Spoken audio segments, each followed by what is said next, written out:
बिस्मिल्लाहिर्रहमानिर्रहीम। अस्सलाम वालेकुम नाज़रीन। आज नाज़रीन जो हम टॉपिक लेके आ रहे हैं, कुछ ऐसे टॉपिक्स हैं जो हमें मुआशरे के अंदर जो मौजूदा सिस्टम है इसके अंदर राइट लेफ्ट में देखेंगे तो आपको नज़र आएंगे।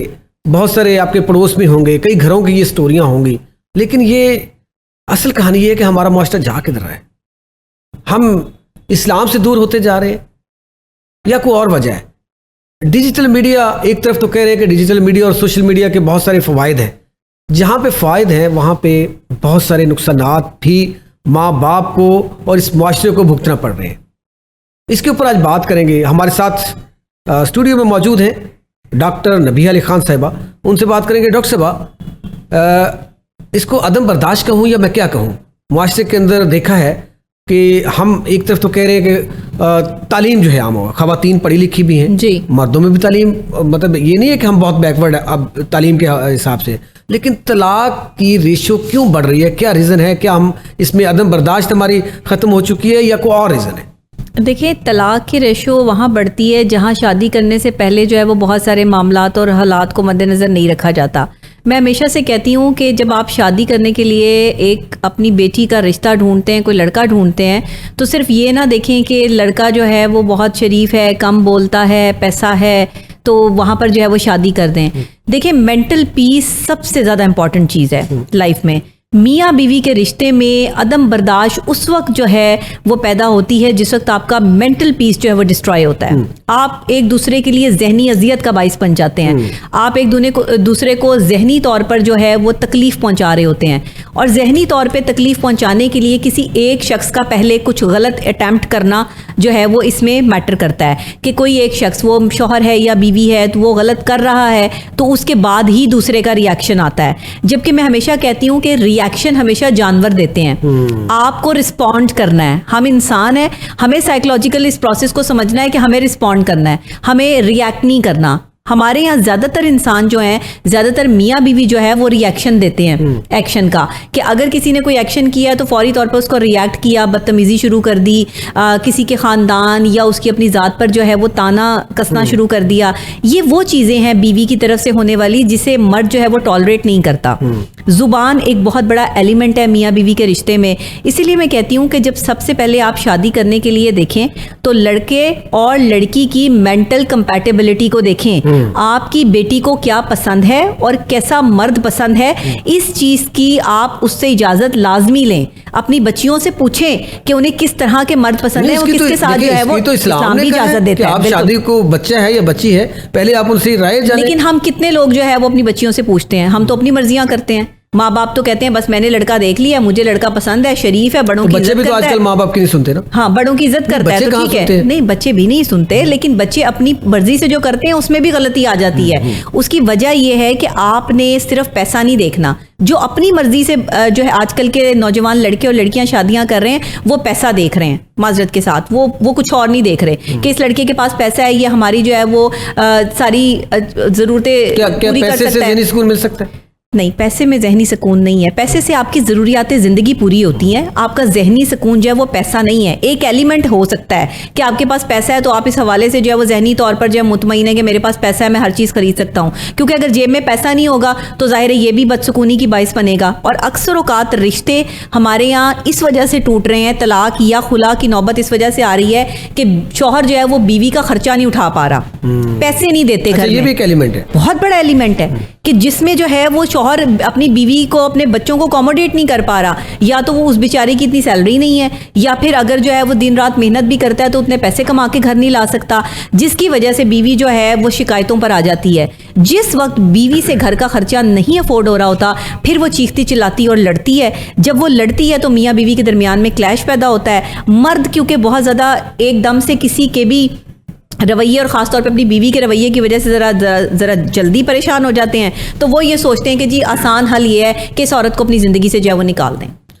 तलाक की रेशो को कम करने के लिए क्या हिकमत अमली अपनानी चाहिए? देखिए, दोनों को ना मेंटल कंपैटिबल होना पड़ेगा, दोनों को ये समझना पड़ेगा। बहुत मियां सारे बीवी एस्पेक्ट्स हैं मियाँ बीवी को, बहुत सारी चीज़ें हैं। जब आपकी शादी हो जाती है, मैं कहती हूँ शादी से पहले प्री मैरिज काउंसलिंग और शादी के बाद प्रो मैरिज काउंसलिंग, इन दोनों को लाजमी अपने साथ जो है वो जोड़ के रखें, क्योंकि अब जो 21वीं सदी के नौजवान है ना, वो 21वीं सदी का नौजवान एतबार के काबिल नहीं है। 21वीं सदी का नौजवान भी और जो एक नौजवान लड़की है वो भी, दोनों आ गए ना, नौजवान दोनों आ गए जी। लड़का लड़की नौजवान दोनों आ गए। आपकी जो कौम है वो एतबार के काबिल नहीं रही, क्योंकि अगर आप उनको एतबार, आप उन पे ट्रस्ट कैसे करेंगे? जिन कॉलेजेस यूनिवर्सिटीज़ में वो तालीम हासिल कर रहे हैं, वहाँ पे उन्हें किस तरह का जो है वो माहौल से वो गुजर रहे हैं, वहाँ किस तरह की जो है वो कम्युनिटी में या आपस में लड़के और लड़कियों के वहाँ पर क्या रिलेशनशिप्स हैं, ये किसी से ढकी छुपी बात नहीं है। सारे पूरे माशरे को पता है कि क्या हो रहा है। अब जब ये सब चीज़ें हो रही हैं, तो जब उस लड़की की जिसका पहले भी बॉयफ्रेंड रह चुका होगा, वो शादी करेगी, तो वो अपने शौहर को खुश नहीं रख पाएगी।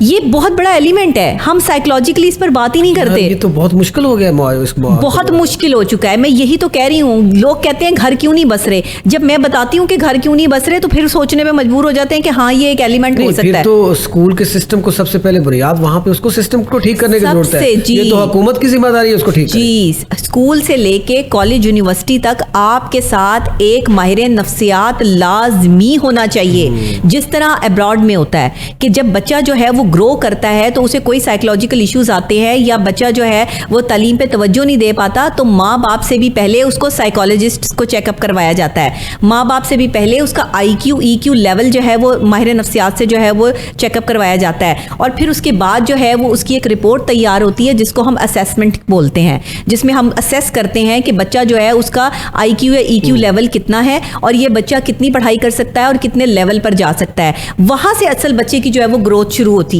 तो उसके बाद साइकोलॉजिस्ट तो मस्ट बी इम्पॉर्टेंट कि आपको जो है वो स्कूल में, कॉलेज में, यूनिवर्सिटी में रखना चाहिए। फिर जब बच्चा जो है कॉलेज में जाता है तो उसको मुख्तलिफ मराहिल से गुजरना पड़ता है। सब्जेक्ट भी रखा जा सकता है जी।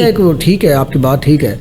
अच्छा डॉक्टर साहब, ये शादी, कम उम्र की शादी जो की जाती है, इसके क्या नुकसानात हैं या कोई फ़ायदे हैं? क्योंकि इसमें भी बहुत सारी मुतनाज़ा चीज़ें आती हैं कि कम उम्र में शादी नहीं करनी चाहिए। आपकी राय क्या है इसके ऊपर? कम उम्र की शादी नहीं करनी चाहिए, मेरी भी राय यही है। दिमाग पुख्ता नहीं होता। बेसिकली ये दिमाग से काम लेने वाला एक रिस्पॉन्सिबल रिश्ता है जिसके लिए आपने दिमाग का इस्तेमाल करना है। एक ऐसा बच्चा जो अभी 16-17 साल का है वो शादी को नहीं निभा पाएगा। उसकी वजह ये है कि उसे अभी शादी का पता ही नहीं है। वो तो अभी बच्चों वाला जहन लेके जो है वो अभी सिर्फ अपनी पढ़ाई कर रहा है, स्टडीज़ में है। उसके जो है उसके ऊपर जो बोझ है वो उसकी तालीम का है। अगर आप उस पर रिस्पॉन्सिबल बना देंगे, बीवी का भी बोझ डाल देंगे और 1 साल बाद उसके बच्चा हो जाएगा, उसका भी बोझ उस पर पड़ जाएगा, तो वो तो अभी खुद बच्चा है, वो कैसे उस बच्चे को जो है वो संभाल पाएगा ये मुस्तकबिल में उसको एक अच्छा इंसान बना के। यही वजह है कि माँ बाप यानी वालिदैन और बच्चों के दरमियान जो जनरेशन गैप है वो कम होता जा रहा है, बिकॉज ऑफ कि हमारे यहाँ नौजवान माँ बाप हैं और बहुत छोटी उम्र के माँ बाप हैं जिन्हें अपने बच्चों की परवरिश करने के हवाले से पता ही नहीं है कि बच्चों को किस तरह से जो है वो अकोमोडेट करना है, या उनकी मेंटल हेल्थ जो है वो कितनी पावरफुल होनी चाहिए, या उन्हें कैसे अकोमोडेट करना है। देखिए, अगर आप एक वर्किंग लेडी भी हैं, आप एक वर्किंग जो है वो मैन भी हैं, आपने बाहर जाके पैसा भी कमाना है, बच्चों को आप टाइम नहीं दे पा रहे, ये आप सबसे बड़ी गलती कर रहे हैं। औलाद आपके लिए आजमाइश है। अल्लाह ने कहा कि मैं तुम्हें औलाद से भी आजमाऊंगा और तुम्हें दौलत से भी आजमाऊंगा। तो दोनों चीज़ें जब आपकी आजमाइश हैं तो आपने दोनों ही चीज़ों पर जो है वो तवज्जो देनी है, सिर्फ पैसा कमाने पे नहीं। आपने औलाद को भी उसी तरीके से जो टाइम देना है। माँ बाप के दरमियान और बच्चों के दरमियान जो गैप है इसको खत्म करना चाहिए। कम करें, बच्चों को एतमाद दिलाएं, बच्चों की दोस्ती करें बच्चों के साथ। बच्चों को ये एतमाद दिलाएं कि आप बाप या आप माँ नहीं हैं, आप उनके दोस्त हैं। बच्चे जो बाहर अपने दोस्तों के साथ चीज़ें, बातें शेयर कर रहे हैं, जाके वो आपके साथ शेयर करें, आपको अकोमोडेट करें, आपके साथ जो है वो उनका एक ऐसा एटमॉस्फेयर क्रिएट होना चाहिए घर में कि जिसमें बच्चे जो है वो हेजिटेट ना फील कर सकें। अगर वो किसी से दोस्ती करना चाहते हैं, अगर वो किसी के साथ बैठना चाहते हैं, अगर वो किसी कम्युनिटी में स्टैंड करना चाहते हैं, अगर वो कोई पिकनिक पे जाना चाहते हैं, तो उन्हें आपसे बात करते हुए हेजिटेशन फील नहीं होनी चाहिए। इतना कंफर्ट जोन आप फ्रैंक माहौल दें। लेकिन मैं कहती हूँ कि खिलाएं आप जो है सोने का निवाला, मगर देखें शेर की नज़र से। वालिदैन के लिए बहुत ज़रूरी है। ऐसा भी नहीं है कि आप बिल्कुल ही जो है वो उनको अकोमोडेट करते जाएं और उनके बहुत ही दोस्त बन जाएं और उन्हें किसी चीज़ पर डांटें ही ना और उन्हें सही और गलत की तमीज़ ना दें, ये भी ना करें। खिलाएं सोने का निवाला, देखें शेर की नज़र से, मगर शेर की नज़र से देखने को कहा है, शेर की तरह चीर फाड़ने को नहीं कहा। गुस्सा नहीं करना, उनको जो है वो अब्यूज़ नहीं करना, उनको उनके करैक्टर असैसिनेशन नहीं करनी। वालदैन, मैंने यहाँ तक देखा है कि बच्चों के करैक्टर पे बात करना शुरू कर देते हैं। वालदैन को ये जेब नहीं देता। वालदैन अपने बच्चों के करैक्टर को बिल्ड करने पे काम साइड करें। इफेक्ट हो सकते हैं, बहुत बुरे साइड इफेक्ट हैं साइकोलॉजिकली। फॉर एग्जाम्पल, जब एक बच्चा जो है वो ये देख रहा है कि मेरा बाप या मेरी माँ जो है मेरे करैक्टर पर जो है वो बात कर रहा है, तो वो बच्चा जो है वो मेंटली डिस्टर्ब हो जाएगा। उसे ये लगेगा कि मैं तो इनके साथ कंफर्ट जोन में ही नहीं हूँ, मैं तो इनके लिए बोझ हूँ, इन्होंने मुझे पैदा करके दुनिया में तो डाल दिया है, लेकिन अब ये मुझे जो है वो संभाल नहीं पा रहे हैं। फिर वो बच्चा बाहर जो है वो दोस्तियाँ तलाश करेगा। वालदैन का सबसे बड़ा मसला आज के ज़माने में ये आ रहा है कि वालदैन जो है वो अपने जुमलों का इस्तेमाल सही नहीं कर रहे बच्चों के साथ, जिसकी वजह से बच्चों की साइकोलॉजिकल जो एक इश्यूज़ हैं, जो इलनेस है, और ख़ास तौर पे एंजाइटी, जिसको मेरे पास आप यकीन करें 15 साल से लेके और 25 साल के नौजवान बच्चे जो है, बच्चियां जो है वो आते हैं और एंजाइटी में। कहीं तालीम के मसाइल हैं, तालीमी इन्वायरमेंट उनका इस तरह का है कि उनको कंजस्टेड माहौल दे दिया गया है, उनके पास ना खिड़कियां दरवाजे हैं, ना बैठने के लिए कोई अच्छा इन्वायरमेंट है, वो एंजाइटी में है। पीरियड पे पीरियड ले रहे हैं, अब जो है वो क्लासेस हो रही हैं, लेकिन उनको जो है वो इन्वायरमेंट नहीं दिया जा रहा। वो कहीं बाहर खुली हवा में, फिजा में सांस नहीं ले सकते। बिल्डिंग ही बिल्डिंग है, एसी ही एसी या हीटर ही हीटर है। आपका दिमाग माउफ हो जाता है ऐसे माहौल में। आप ऐसे माहौल में पढ़ाई नहीं कर सकते जहाँ पे आप बंद हो, जहाँ पे आपको नेचर के आप करीब ना हो, या आपको जो है वो अच्छी एयर ना आ रही हो। आप देखें कि बहुत अरसा अगर आपको 1-2 घंटा जो है वो एक कमरे में बंद करके बिठा दिया जाए, आपको घुटन फील होना शुरू हो जाएगी, आपका दम घुटना शुरू हो जाएगा। तो वो बच्चे जो ऐसी बिल्डिंग्स में तालीम हासिल कर रहे हैं, मुख्तलिफ कॉलेजेस और यूनिवर्सिटी में जो प्राइवेट है, जिन्होंने इन्वायरमेंट का ख्याल ही नहीं रखा हुआ, आप यकीन करें कि मेरे पास ऐसे बहुत बड़े बड़े नाम है आपके कॉलेज और यूनिवर्सिटीज़ के, जो अगर मैं यहाँ पे ले दूं तो एक जो है वो अवेला मच जाए पूरे पाकिस्तान में। एक तरफ तो ये आप इसकी बात कर रही हैं कि स्कूलिंग जो है इस तरीके से हो रही है, और जिस तरह माहौल एनवायरनमेंट नहीं है जी। अच्छा, दूसरी तरफ एक और बड़ा अलमिया है जी, बड़ी तकलीफ दे मरला है डॉक्टर साहबा। यकीन कीजिए कि जब मैं राइट लेफ्ट में ऐसे माँ बाप को रोते हुए देखता हूँ, चीखते हुए भाइयों को देखता हूँ, खुदकुशियों पे चले जाते हैं। क्या मसला है कि छोटी छोटी बच्चियां कम उम्र की एज में घर से भाग जाती हैं, लव मैरिज कर लेती हैं। ये क्यों ट्रेंड चल गया हमारे माशरे के अंदर? क्या रीजन है, क्या कहानी है असल? खुल के बताएं आज मेरे नाज़रीन को। बहुत बड़ा अलमिया है। छोटी बच्चियां जो है वो अपने से बड़ी उम्र के मर्दों के साथ जो है वो ताल्लुकात रखे हुए हैं, एक्स्ट्रा मैरिटल अफेयर्स चल रहे हैं उनके, और बच्चियां जो हैं वो बेरारवी की तरफ जो है वो जा रही हैं, लड़के उनको जो है वो एडमायर कर रहे हैं और उन्हें गलत तरफ लेके जा रहे हैं, शादी का लालच दे के जो है वो अपनी जिनसी हवस पूरी की जा रही है। हमारे मुल्क का जो एक निज़ाम बन चुका है ना, इसकी सबसे बड़ी ख़राबी की वजह जो है ना वो ये है कि हमने एक बच्ची को जब किसी भी तालीमी इदारे में तालीम हासिल करने के लिए भेजा है और प्राइवेट सेक्टर में भेजा है, तो प्राइवेट सेक्टर में ना लड़के और लड़कियां साथ ही पढ़ते हैं ज़्यादा। को एजुकेशन माहौल ने आपके माहौल को तबाह कर दिया है, क्योंकि को एजुकेशन में आपने लड़के और लड़की के तजाद को ही ख़त्म कर दिया। सब इकट्ठे बैठे हैं, इकट्ठे बैठे बातें हो रही हैं। ना लड़कियों को पता है कि हम लड़कियां हैं, हमने अपनी किस तरह हिफाजत करनी है, ना लड़कों को पता है हम लड़के हैं, हमारी नज़र में हया होनी चाहिए। हर लड़की के बारे में जो है वो ताने कैसे जा रहे हैं, वो खत्म हो गई, वो पर्दे की तमीज़ खत्म हो गई, हया खत्म हो गई। मर्द और औरत, महरम और नामहरम का जो एक मामला, एक कॉन्सेप्ट जो इस्लाम ने हमें दिया था, वो ख़त्म हो गया। को एजुकेशन ने ख़त्म कर दिया उसको। जिस इदारे में लड़के और लड़कियां इकट्ठे पढ़ते होंगे, ये बहुत सारे लोग, मेरी इस बात पर जो है वो वावेला मचेगा बहुत ज़्यादा कि जो है वो ये एक इदारे में जो है वो पढ़ते हो, वहाँ पर आपको बहुत ज़्यादा जो है ना वो एडमिनिस्ट्रेशन की ज़रूरत पड़ती है, सख्त किस्म की। लेकिन आजकल हमें जो है वो इदारों में एडमिनिस्ट्रेशन नहीं नजर आती। क्यों है? अलग अलग पहले सिस्टम ऐसे चलता था ना, जब इस्लाम में ये चीजें हैं तो फिर हम इस तरफ क्यों जाते हैं? को एजुकेशन की जरूरत क्यों पड़ती है? ये तो अब ये तालीमी इदारे जो है वो बताएंगे। ये बड़े बड़े लोग जो को एजुकेशन को फैशन बन गया है, फैशन कहते हैं जी, स्कूल या कॉलेज अच्छा ही वो है जहाँ पे को एजुकेशन है। देखिए, फैशन में बेरारवी है और बेरारवी में जो है वो मौत है।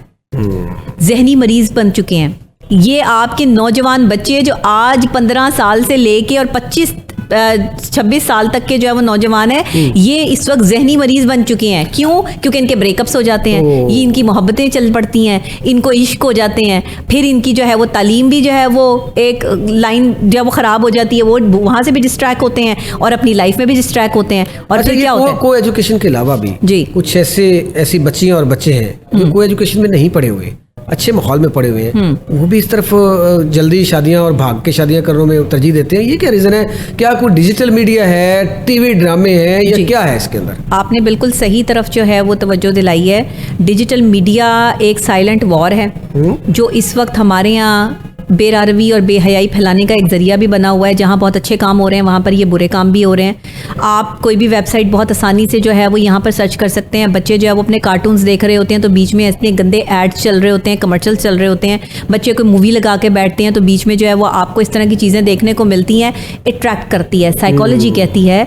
और सेगमेंट फ्राइड के अगर आप नज़रियात को पढ़ें तो ये जो एक जिनसे मुखालिफ की तरफ अट्रैक्शन है ये साइकोलॉजिकली बढ़ती है जब आप विजुअलाइज करते हैं। जितना आप किसी शख्स को गौर से देखते, परखते और उसके साथ चलते फिरते या बात करते हैं उतना ही ज़्यादा आप उसकी तरफ जो है वो अट्रैक्ट होने की कोशिश करते हैं। यानी कि आपका ज़्यादा किसी से मिलना जुलना, ज़्यादा किसी जिनसे मुखालिफ के साथ जो है वो टाइम स्पेंड करना, बात करना या फिर हंसी मजाक करना और एक जो है वो अच्छे माहौल में जो है वो उठना बैठना आपको इस तरफ रागिब कर सकता है। मैं सबकी बात नहीं कर रही, लेकिन आपकी ये सोच पे डिपेंड करता है कि आपकी सोच जो है वो किस तरह की है। हर बंदा तो अब इस तरह नहीं होता, जाहिर है। हम भी ऑर्गेनाइजेशंस में काम करते हैं और जगहों पर जाते हैं, मर्दों के साथ जो है शाना बेशाना चलना पड़ता है, तो हर मर्द तो गलत नहीं है। लेकिन ज़्यादातर जो हैरेसमेंट के वाक़यात होते हैं वो इसी वजह से होते हैं कि जिनसे मुखालिफ की तरफ अट्रैक्शन जो है वो इसी तरह प्रिपेयर होती है कि जब आप अपने जहन में सोचते हो, विजुअलाइज करते हो। मोबाइल फ़ोन आपके पास है, ये मैं इसको कहती हूँ कि आजकल का जो है ये फितना है, दज्जाली फितना है, जिसमें आप जो है वो कुछ भी देख सकते हैं। जिसका आप और मैं भी हिस्सा है। बिल्कुल हम भी हिस्सा है, हमारे पास भी। लेकिन हम मोबाइल फ़ोन का इस्तेमाल कैसे कर रहे हैं? क्या हम हर वक्त उसके ऊपर, अगर मैं हर वक्त मोबाइल फ़ोन का इस्तेमाल गलत कर रही होती तो आज मैं डॉक्टर नबीहा अली खान ना होती। अगर मैं जो है वो हर वक्त जो है वो गलत चीज़ें देख रही होती, आप क्या होते? फिर मैं भी वही बच्ची और वही लड़की होती और उसी बेहरारवी का शिकार होती या उसी गलत जो है वो ट्रैक पे चल रही होती जिसमें आज हमारी नौजवान नस्ल या हमारी बच्चियां जो है वो चल पड़ी हैं। अच्छा, ये मौजूदा सोशल मीडिया, डिजिटल मीडिया का दौर, इसमें डॉक्टर साहबा क्या करना चाहिए माँ बाप को कि बच्चों की किस तरीके से तरबियत करें कि इस माहौल के अंदर चल पाए? देखिए हर तरफ कांटे हैं, मोबाइल फ़ोन ज़रूरत बन चुका है, स्कूल्स के अंदर जाएं को एजुकेशन है जी, अब वहाँ पे नाच गाना हो रहा है, तरबियत दी जा रही है। बिल्कुल ऐसे है। क्या किया जाए ऐसे माहौल के अंदर? नहीं तो नाच गाना बंद किया जाए ना। स्कूलों में किस चीज़ का नाच गाना लगाया हुआ है इन्होंने? किस चीज़ की जो है वो आपस में जो जोड़ियाँ बना के जो वो डांस करवा रहे हैं लड़के और लड़कियों की? क्या मतलब हम, ये तो हमारा कल्चर ही नहीं है। तो जो हमारा कल्चर ही नहीं है उसको हम प्रमोट क्यों कर रहे हैं? आप टैबलोस करवाएं, आप बच्चों को पाकिस्तानी जो है वो तरानों पर जो है वो परफॉर्म करवाएं। हम, मुझे पता है कि हम जब छोटे होते थे तो हमें हमारे टैबलोस होते थे, और टैबलोस क्या होते थे कि वो पाकिस्तानी जो एक कौमी तराने होते थे उस पर हम झंडा लेकर और वो जो है प्रेजेंट कर रहे होते थे, मोहब्बत का इजहार था। तो आज भी ऐसे ही करवाएं। आज जो है वो क्यों आप जो है वो इंडियन गाने लगा के बच्चियों को जो है वो नाचना सिखा रहे हैं? आप जो है वो पड़ोसी मुल्क का कल्चर जो है वो पाकिस्तान में लेकर आ रहे हैं। ये हमारा कल्चर नहीं है, ये उनके धर्म में ये चीज़ें शामिल हैं। नाच गाना वो नाच गा सकते हैं क्योंकि उनका ये मज़हब है, लेकिन हमारा मज़हब नाच गाने की औरत को उरियानी की इजाज़त नहीं दे रहा। हमारा मज़हब जो है वो नहीं कह रहा कि औरत जो है वो अपने जिस्म का कोई हिस्सा भी किसी जो है वो गैर मर्द को दिखाए। तो जब हमारा मज़हब ये नहीं कह रहा तो फिर हम क्यों कर रहे हैं? आप देख लें आज आपके सोशल मीडिया पे हर तरफ जो है वो ख़वातीन नाच नाच के व्यूज़ कमा रही हैं। डॉक्टर साहब, बातों से बातें निकलती हैं। ये जो आपने अभी बात की है जी, इंतहाई तकलीफ की बात है। क्या ख़वातीन वो देखें, वो घराने जिनके घरों से कभी बापर्दे के अलावा ख़वातीन बाहर निकलती थी, इतना पर्दे का हया था, आज क्या हो रहा है? ख़वातीन घर के अंदर, कमरे के अंदर बैठी हुई है, किचन के अंदर बैठी हुई है, यकीन कीजिए गले इतने, हर चीज़ नज़र आ रही है। ठीक है, मैं क्या बताऊं जिस्म के कौन कौन से अज़ा नज़र आ रहे होते हैं, वो क्या कर रहे हैं? टिकटॉक की बात कर रहा हूँ, वहाँ पे डांस भी हो रहे हैं, सामने मिरर रखा हुआ है, उसके सामने डांस कर रहे हैं। मेरी सुने और अगली तो कहानी सुने। मैं ऐसे टिकटॉक यहाँ पे देखते हैं कि एक रीजनेबल घराने की ख़वातीन है, वो उन्होंने गला इतना ऐसे काम कर रही है, बर्तन एक तरफ धो रही हैं, कपड़े धो रही हैं, झाड़ू दे रही हैं, वो साथ साथ करके, मतलब रियानी फाशी नहीं है तो क्या है टिकटॉक? फिर वहाँ पे डांस मुजरे भी हो रहे हैं, आपस में सारा कुछ किया जा रहा है। तो ये क्या क्या चल क्या रहा है? टिकटॉक क्या है? इसको कैसे रोका जाए? डिजिटल तवाइफगिरी चल रही है। अच्छा लफ्ज़, ठीक है, देखे कुछ भी नहीं चल रहा। ठीक है, क्योंकि पहले तवाइफें जो हैं वो कोठों पे होती थी, वहाँ अपनी अदाएं दिखाती थी और वहाँ पे नाच गाना होता था और वहाँ पर स्पेसिफिक जो है वो उनको देखने जाया करते थे। आज जो है वो आप टिकटॉक खोलें तो वहाँ पर आपको जो है वो रियानी और फहाशी जो है वो आम नजर आएगी। आप जरा लाइव देखें, आप लाइव वो क्लिप्स देखें जिसमें औरतें बिल्कुल उड़ियां बैठी हैं। उनको कहते थे, अब वो आपके हाथ में है जी। अब तो आपका हर गली हर मोहल्ले में आपको कोई ना कोई ऐसी खातून या ऐसे ऐसे लोग जो है वो मिलेंगे जो अपना जिस्म जो है वो बेच रहे हैं। क्यों, हमें क्यों यहाँ तक जो है वो नौबत आ गई? साइलेंट वॉर स्टार्ट हो चुकी है। जिस मुल्क के नौजवानों को तबाही और बर्बादी के दहाने पे खड़ा करते हैं, वहाँ पे उनको जो है वो उरियानियत पे लगा देते हैं। इतना जो है वो यहाँ पर विजुअलाइज करके इस सेक्सुअली प्रमोट किया गया है हमारे माशरे में इन सब वीडियोस को और इन पिक्चर्स को कि वो देख देख के नौजवान नस्ल जो है वो उस तरफ राग़िब हो रही है। जब तक देखें, साइकोलॉजी कहती है कि आप एक चीज़ को अगर 30 सेकंड तक देखते हैं तो आपके अंदर उसे दोबारा देखने की जो है वो तलब जागती है। फिर आप उसको 60 सेकंड देखते हैं, 60 सेकंड बाद जो है वो आपके अंदर एक और जो है वो प्रमोशन होती है और आपका दिमाग जो है वो आपको इंडिकेशन देता है, आप उसको 10 मिनट्स तक जो है वो देखना चाहते हैं। अच्छा, वही चीज़ ये मैं आपको साइकोलॉजिकल बड़े जो है वो पॉइंट आउट कर रही हूँ। ये मैं आपको जो आप ये समझ लें कि ये एक जिस तरह आप असेसमेंट करते हैं ना, ये हमारी असेसमेंट होती है। 10 मिनट्स तक आप उस वीडियो को दोबारा देखना चाहते हैं। अगर वो 10 मिनट्स तक ना जाए तो क्रियोसिटी रहती है इंसान के अंदर कि इससे आगे क्या था। इंसान ढूंढता है, विजुअल ढूंढता है, उससे आगे क्या है वो चीज़ ढूंढता है और वो एंड टू एंड उस तक पहुंच जाता है कि एंड क्या है। जब तक एंड तक पहुंचता है उस वक्त तक 30 मिनट्स जो है वो आपके गुजर चुके होते हैं। ये है आज की नौजवान नस्ल की बर्बादी की असल वजह। वो 30 मिनट्स वालिदैन कहाँ हैं? वो 30 मिनट्स बड़े कहाँ हैं? जो बच्चे जो है वो 30 मिनट्स में जो है वो गन देख रहे हैं। नहीं, अब वालिदैन जो है, देखिए मोबाइल जो है स्कूल्स ने, कॉलेजेस ने ज़रूरी कर दिया है, वहाँ पे क्लासें हो रही हैं, सारा कुछ है। वालिदैन 24 घंटे ख्याल तो नहीं रख सकते। वालिदैन 24 घंटे ख्याल नहीं कर सकते, लेकिन आप अपने बच्चे जो है वो आपके क्या देख रहे हैं। आपके जो मोबाइल में ऐसी सेटिंग्स होती हैं कि जिसमें आप चेक कर सकते हैं सारा दिन का कि बच्चे ने आज जो है वो क्या देखा है। और यूट्यूब जो है वो आपकी जो है वो प्ले लिस्ट में जो है वो तमाम वो चीज़ें दे देता है। आप उसको डिलीट भी कर दें तो भी ऐसी ऑप्शन जो है वो मौजूद है यूट्यूब में जहाँ से आप देख सकते हैं। गूगल सर्च क्या किया है डिलीट भी कर दें अगर आप, तो भी ऐसी जो है वो ऐप्स मौजूद हैं जहाँ से सर्च किया जा सकता है। मेहनत तो करें। मतलब आप मुझे ये बताएं कि ये टिकटॉक पे ये नाच गाने और बच्चों के इस तरह से अंदर जो आप कह रही हैं देखने पे, इस सुरयानी फाशी को रोकना मुमकिन है, पॉसिबल है इस मौजूदा दौर के अंदर? बिल्कुल, अगर फायर वॉल लगा के जो है वो बदतमीजी जो है वो कंट्रोल की जा सकती है, इंटरनेट पर होने वाला जो है वो बदतमीजी का एक तूफान रोका जा सकता है, तो उरियानी और फहाशी भी रोकी जा सकती है। किससे रोकते? गवर्नमेंट रोके, रियासत रोके, जिम्मेदारी है हमारी। ब्लॉक करें ऐसी वेबसाइट्स, VPN ब्लॉक करें। आपका VPN जो है वो नीरी उरियानी है, फहाशी है। वहाँ पे आप जैसे ही VPN ऑन करते हैं वैसे ही आपको जो है वो ये सब चीज़ें नजर आती हैं। वो करते हैं तो आप जैसे बहुत सारे टिकटॉकर्स, यूट्यूबर्स, वो भरमार आ जाती है, ये गवर्नमेंट ने ये कर दिया, वो इधर रुख कर लेते हैं, कभी उधर कर लेते हैं, तो इसका क्या हाल है? गवर्नमेंट तो करती नहीं, मैं तो टिकटॉकर नहीं हूँ अल्हम्दुलिल्लाह, मैं तो मेनस्ट्रीम मीडिया की एंकर हूँ। मैं एग्जांपल दिया, टिकटॉक पर मेरी वीडियोस चलती हैं। मैंने एक एग्जांपल दिया। हाँ, लेकिन मसला, मैं आपको मसला बताती हूँ। मसला ये है कि जो आता है ना, आप या तो फिर उसकी सुन लें या फिर आप जो है वो अपनी कौम बचा लें। ठीक है, आएंगे तो 4 लोग आएंगे ना, लेकिन बच जाएंगे 4 करोड़ लोग। तो 4 करोड़ लोगों को बचाना है या 4 लोगों की खातिर जो है वो हमने डर के बैठना है? ये भी तो देखें ना। हम पाकिस्तान का अलमिया ये 4 बंदे गलत किसी की तरफ जो है वो बोल रहे हैं तो 4 बंदों की तरफ देखना शुरू कर देंगे। वो जो 4 लाख उसके साथ खड़े हैं वो नजर नहीं आएंगे। तो भाई आपने अपनी कौम को बचाना है, आप अपनी कौम सेफ करें। आपको इससे कुछ नहीं होता कि 4 बंदे आकर आपको वावेला मचा रहे हैं, मचाने दें उनको। अच्छा, ये तो नहीं है कि रातों रात शोहरत और अमीर होने की उसके दौड़ के अंदर वो ये कहा जाता है जी इस तरह की वीडियोस इतने चले जाएं तो इतने पैसे आ जाते हैं, इतनी शोहरत मिल जाती है। ख़वातीन इसकी वजह से भी थोड़ा सा इधर नहीं जा रही हैं। जब बाप, शौहर और बड़ा भाई अपनी बहन, अपनी बेटी और अपनी बीवी को जेब खर्च नहीं देगा तो वो कमरे बंद करके उरियां होके डॉलर्स कमाने के लिए टिकटॉक लगाएगी। फिर वो मुख्तलिफ ऐप्स पर जो है वो नाच भी करेगी और नाच के कमा के जब वो फेमस हो जाएगी, उसके व्यूज़ जो है वो बढ़ जाएंगे, मिलियंस में चले जाएंगे, तो वही बाप, वही भाई, वही शौहर जो है वो उसके साथ खड़े होकर वीडियो बना रहे होंगे। बहुत बड़ी बात कर दी आपने। मर्द का ज़मीर होना चाहिए। जिस मर्द का ज़मीर है ना, उस घर की औरतों की जुर्रत नहीं है कि टिकटॉक जो है वो बना जाए। उस घर में जो है वो औरत जो है वो कमरा बंद करके कोई गाने का जो है वो एक हल्की सी आवाज़ भी उस मर्द के कान में पहुंच जाए ना, तो ऐसा मुमकिन नहीं है ये है मर्द, मैं इसको मर्द कंसीडर करती हूँ। आप मर्द होती तो क्या करते? मैं मर्द होती तो मेरे घर में यही माहौल होता, आज भी मेरे घर में यही माहौल है। मेरी अम्मी भी मर्द हैं, उन्होंने ऐसी सख्त किस्म की नज़रें हम पर रखी हुई हैं कि हम टिकटॉक गानों पर जैसे ही जो है वो बनाते हैं, या जैसे ही मेरी वो गानों पे पिछले 2-3 सालों में जो है वो वीडियो वो वायरल हुई थी, उसके बाद जो मेरे घर में वावेला मचा था, वो मैंने जो बर्दाश्त किया था वो मैं ही जानती हूँ कि मुझ पर जो एलिगेशन लगी थी।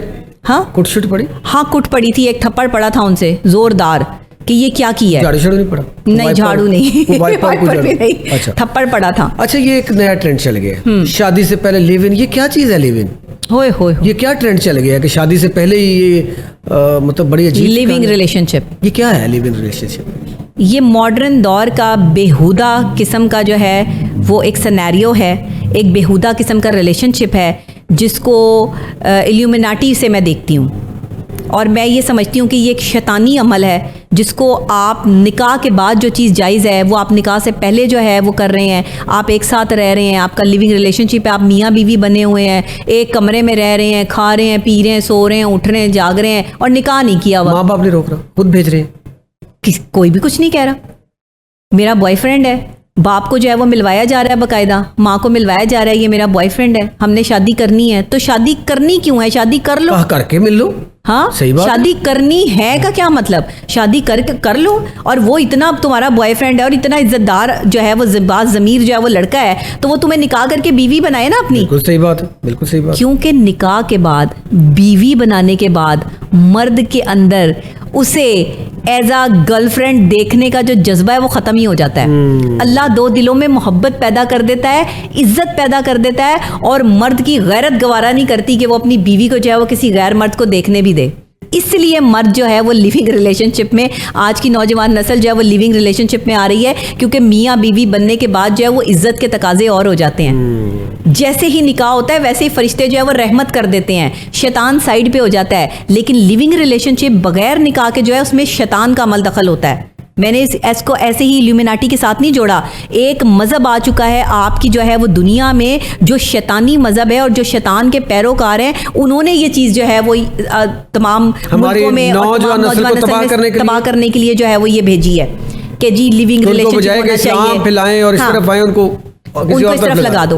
देखिए, उन्होंने कुरान पाक को तर्जुमे से पढ़ा। आज मैं बड़ी खास बात कर रही हूँ, मेरी बात को जो है वो नोट कर लें, बल्कि सुनहरी हरूफ से कहीं लिख लें। कुरान पाक को उन्होंने तर्जुमे से पढ़ के उसमें से अच्छी चीज़ें कि अल्लाह ने किन चीज़ों पर इनामात दिए वो काफिरों ने खुद अपना ली, कि जिस पर इनामात थे कि अच्छा अल्लाह ने जो है वो कुरान पाक में ये इनामात दिए हैं, वो खुद अपना ली। अच्छा इखलाक, अच्छी तरबियत, लोगों का साथ देना, इंसानियत, सब चीज़ें आपको बाहर के मुल्कों में और काफिरों में नज़र आएंगी। वहाँ पर आपको नाप तोल में कमी नज़र नहीं आएगी, वहाँ पे आपको ईमानदारी नज़र आएगी, वहाँ पे आपको बूढ़ों का ख्याल और बच्चों का ख्याल नज़र आएगा। वहाँ पे एक परिंदा भी जो है वो सड़क पे गिर जाएगा तो उसके लिए जो है वो एम्बुलेंस आ जाएगी। और सारी गलत चीज़ें जिस पे गुनाह अल्लाह ने लिखा, जिस पे अल्लाह ने दोज़ख जो है वो हलाल कर दी कि दोज़ख इसको मिलेगी, कि दोज़ख में ये बंदा जाएगा, वो सारी मुसलमानों में इंडोज करने के लिए एक पूरी जो है वो साइलेंट वॉर स्टार्ट हो गई कि नौजवान नस्ल, किसी भी मुल्क को तबाह करना है, उसकी इकोनॉमिकल सिचुएशन तबाह कर दो, उसका नौजवान तबाह कर दो। नौजवान रीढ़ की हड्डी है। आपकी पूरी दुनिया में पाकिस्तान वाहिद कंट्री है जहाँ पर नौजवानों की तादाद जो है वो 40% से ज़्यादा है। बाकी सब जगह पर जो है वो आपकी नौजवान जो है वो इतने मौजूद ही नहीं है। आपके पास 50+ लोग जो है वो मौजूद हैं। यहाँ हमारे पास जो है वो 20 या 20+ लोग जो है वो मौजूद हैं जो नौजवान कहलाते हैं। इसीलिए हमारी कौम को बर्बाद किया गया, हमारी कौम पर जो है वो ये साइलेंट वॉर स्टार्ट की गई। तो आज आप देख लें कि हमारी जो कौम है वो इस्लाम को कितना जानती है। आप कहें 6 कलमे जो है वो सुनाए तो 6 कलमे यही मोबाइल जो हाथ में है, हाँ? हम वही तो बात अब करें कि आधा घंटा ऐसे लगेगा, 5 मिनट ऐसे लगेगा, 10 हमको उधर आने नहीं देते। मैं वो एंगेज कर लिया है ना, आपने विजुअल कर लिया। फिर हमारे ड्रामे, फिल्में, मूवियाँ ऐसी बन रही हैं जिसमें बच्चियों को सिखाया जा रहा है घर से भागना कैसे है, घर से भाग के आप शादी कैसे कर सकती हैं। टीवी ड्रामों की बात कर रही हैं, वहाँ पे कहीं सास को मजलूम बनाया जा रहा है, कहीं बहू को मजलूम बनाया जा रहा है, कहीं वो लव मैरिज कैसे होती है, कौन से तरीकेकार होने चाहिए, कैसे बॉयफ्रेंड को मिलवाना है, क्या करना है, कैसे मिलना है। हाँ, ये क्या ड्रामा दिखा रहे हैं वहाँ पर। अब वो एक ड्रामा जो है वो भी चल रहा है और उस ड्रामे में क्या दिखा रहे हैं कि वो लड़की जो है वो अपने ऑफिस में है और उसका बॉस जो है वो उसके बाप को कॉल करता है और उसको कहता है कि जी आज रात जो है वो इनको काम है, ये ऑफिस में ही रुकेंगी। जवान लड़की किसी ऑफिस में जॉब कर रही है, बॉस ही जो है वो फोन करके बाप को कह रहा है, बाप कह रहा है चले चले बहुत अच्छी बात है, ठीक है कोई बात नहीं है, अच्छी बात है, आप इसको काम पे लगाएं, इससे काम करवाएं। और सुबह को वो अपने घर जो है वो वापस जा रही है, वहीं पर सो रही है, और वो सोने के सीन भी जो है वो दिखाए जा रहे हैं, पिक्चराइज हो रहे हैं। ये ड्रामे, ये आपकी जो है वो ये आप जो गन दिखा रहे हैं, ये कल को जो लड़कियां जो ऑफिसों में काम करती हैं फिर वो ऐसी हरकतें नहीं करेंगी तो और क्या करेंगी? वो घरों से नहीं भागेंगी तो क्या करेंगी? फिर उनकी शादियां कैसे होंगी? और जब वो आगे शादियां करेंगी तो वो एक मर्द के साथ जो है वो रहना पसंद ही नहीं करेंगी, फिर तलाकें होंगी, फिर आपके यहाँ जो है वो मामला जो है वो ख़राब होंगे। फिर आप कहते हैं कि ये सच्ची बातें क्यों करती है? फिर लोग जो है वो इस पर जो है वो ख़वातीन को जो है वो प्रॉब्लम शुरू हो जाती है। तो प्रॉब्लम शुरू हो, मैं चाहती हूँ कि आप इस पे बात करें, आपको डिबेट मिले, वो किसी काम पे लगे। अवाम इतनी वेली हो चुकी है, कोई काम ही नहीं करने के लिए लोगों के पास। कोई साइकोलॉजिकली अपना दिमाग चलाने की कोशिश तो करें लोग। चलें जी, नेगेटिव ही चलाएं, लेकिन चलाएं तो सही, पता तो चले कि आपका दिमाग जो है वो आपने इस्तेमाल किया है। लोग आजकल गलत तरफ दिमाग को इस्तेमाल करते हुए जो है वो शैतानी रास्तों पर ज़्यादा हैं और रहमानी रास्तों पर कम है। ना सिराते मुस्तकीम का रास्ता तो है ही नहीं, और दूसरी कमी पूरी कर दी आपके ड्रामों ने। आपके ड्रामों ने दिखा दिया कि लड़की ने भागना कैसे है। लड़की की उम्र 16 साल अभी हुई नहीं है, उसको जी कोई पसंद आ गया, वो लड़के के पीछे जान देने के लिए तैयार हो गई है, और ये सारी चीज़ें जो है वो चल रही हैं। क्या है ये? अच्छा, यहाँ पे आपने जो बात की जी, ये सारा जो माहौल चल रहा है जी, यहाँ पे एक चीज़ और भी तो नज़र आ रही है डॉक्टर साहबा, कि नौजवान लड़कियां जो हैं वो अपने से ज़्यादा उम्र के जो मर्द हैं, हाँ, शुगर डैडी, पता नहीं क्या कहती हैं आप जी, शुगर उनको डैडी। क्यों पसंद करती हैं? क्या वजह है? उनके साथ गलत ना हो जाए मुआशका या गलत नाजायज़ रिलेशन मुरासम बनाना पसंद करती है, क्या वजह है? शुगर डैडी के हवाले से मैं हमेशा से ये बात करती हूँ कि एक तो उनकी इनकम, दूसरे उनके दिन कम।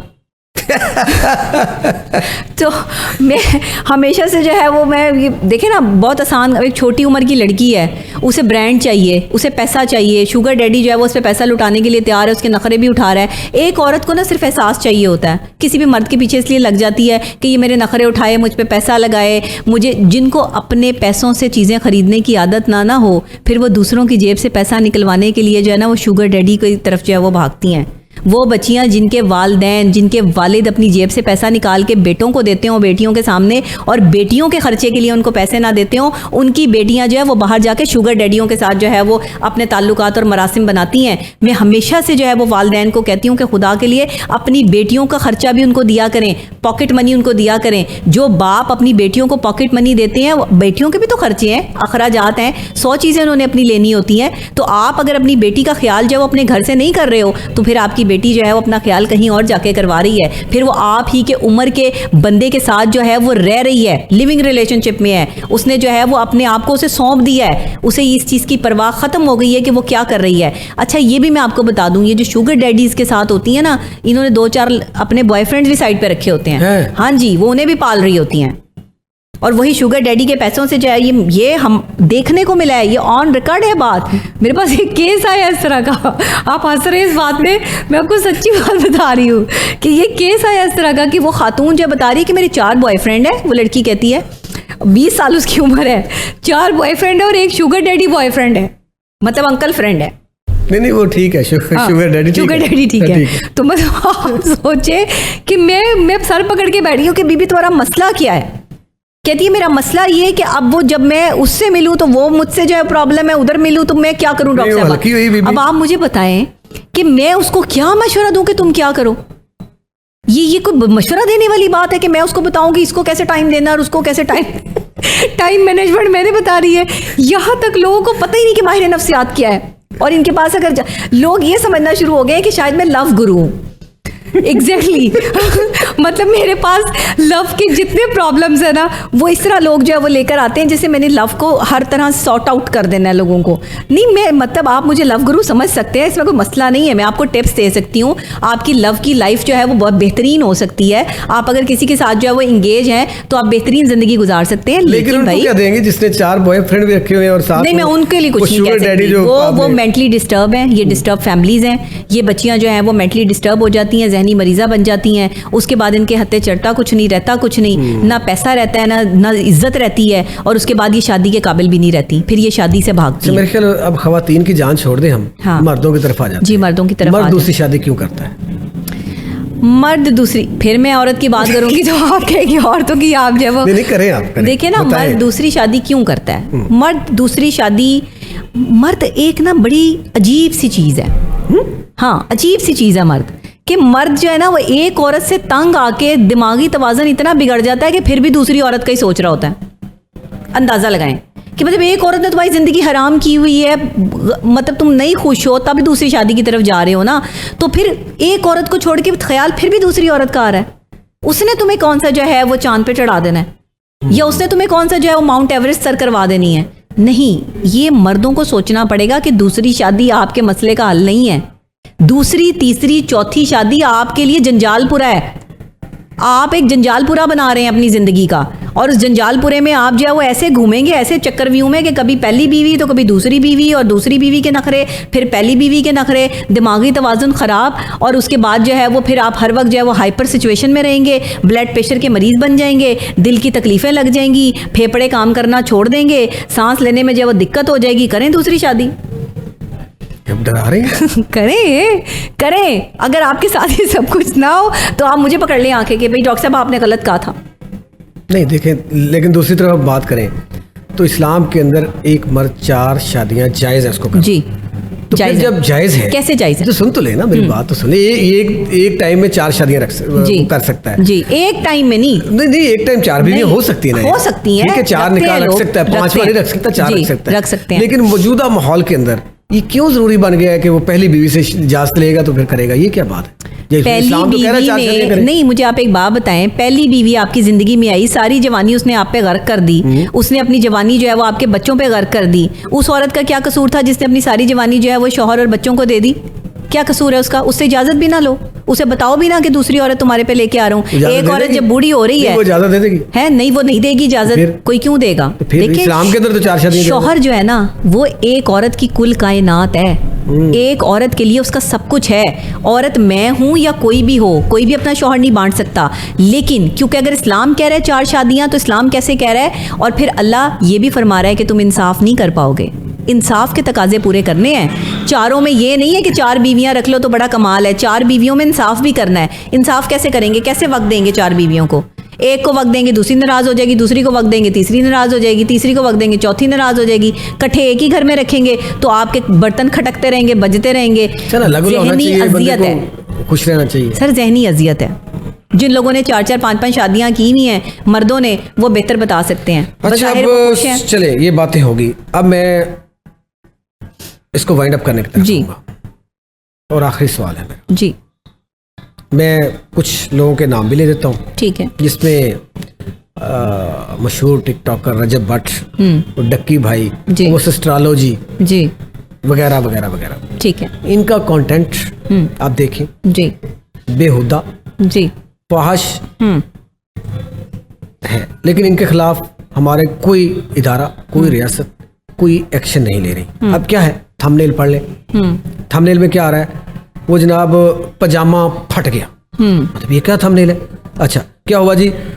गुब्बारे बड़े नरम थे। ये बदतमीजी फाशी नहीं, ये क्या अल्फाज है? फिर क्या कहता है? इतना बड़ा केला, मतलब ये उसके ऊपर थंबनेल आ रहा है, ठीक है। फिर आ गया सुहाग रात के बाद बीवी अपने खामद से क्यों नाराज होगी?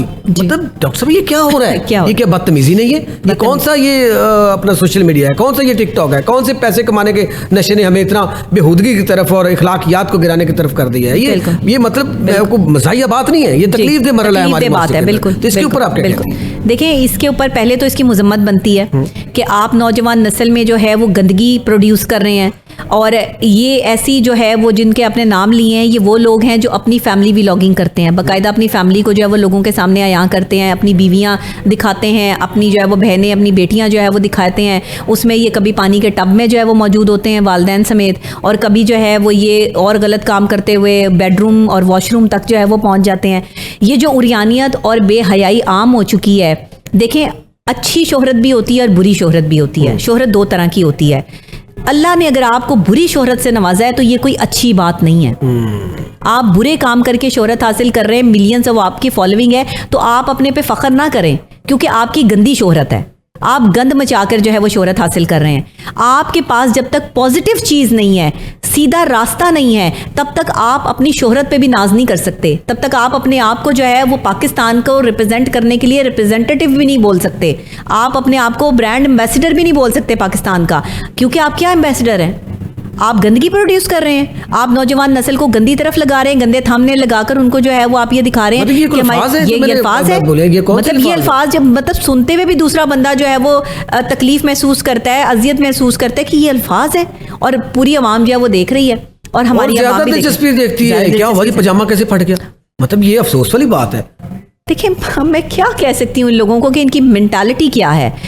मैंने वही कहा ना कि गलत तरीके से भी शोहरत हासिल की जा सकती है और सही तरीके से भी हासिल की जा सकती है। तो जो ये इस तरह की ये थंबनेल लगाते हैं, पहले तो इन पर कार्रवाई ज़ाहिर है बिल्कुल करनी चाहिए। इदारों को जो है वो इस चीज़ को देखना चाहिए कि नौजवान नस्ल इस चीज़ से बिगड़ रही है। अगर कहीं भी देखें, आप भी तो कोई भी गलत आप भी तो सोशल मीडिया पे है ना जी, बिल्कुल। आप भी तो अच्छी बातें करती है जी, बिल्कुल। इस तरह की तो बातें की जा सकती है, बातें की जा सकती है जो है वो मरने के बाद भी पीछा करेगी, कब्र तक करेगी। बिल्कुल ऐसे ही है। मैंने तो जी एक बात जो है वो एक टॉपिक डिस्कस कर लिया था कि मर्दों को जो है वो कैसी खवातीन पसंद होती हैं, तो उस पर मुझे इतना क्रिटिसाइज जो है वो किया गया था। फिर मैंने वो एक तवाइफ वाली बात कर ली थी, तो क्रिटिसिज्म जो है वो मुझे झेलनी पड़ी थी। तो यहाँ तो उरियानियत का जो है वो बाजार गर्म है, यहाँ तो उरियानियत जो है वो बाकायदा तौर पर जो है वो दिखाई और बताई जा रही है। तो इसको जो है वो कंट्रोल किसने करना है? डॉक्टर साहब thank you very much. Control हुकूमत वक्त ने करना होता है। और मुझे तो इसमें एक ही, ये तमाम बातें डिस्कस करने में एक ही चीज़ समझ आई है कि ये सब कुछ जो हो रहा है ये इस्लाम से दूरी का नतीजा। हम इस्लाम को समझेंगे तो ये सब कुछ कंट्रोल हो सकता है। जब दीन को समझेंगे, जब कुरान पाक को हम तर्जमे से, जिस तरह आपने कहा कि आज वो वही कुफार जो है वो तर्जमे से पढ़ के वो अडॉप्ट कर रहे हैं सारी चीज़ें, और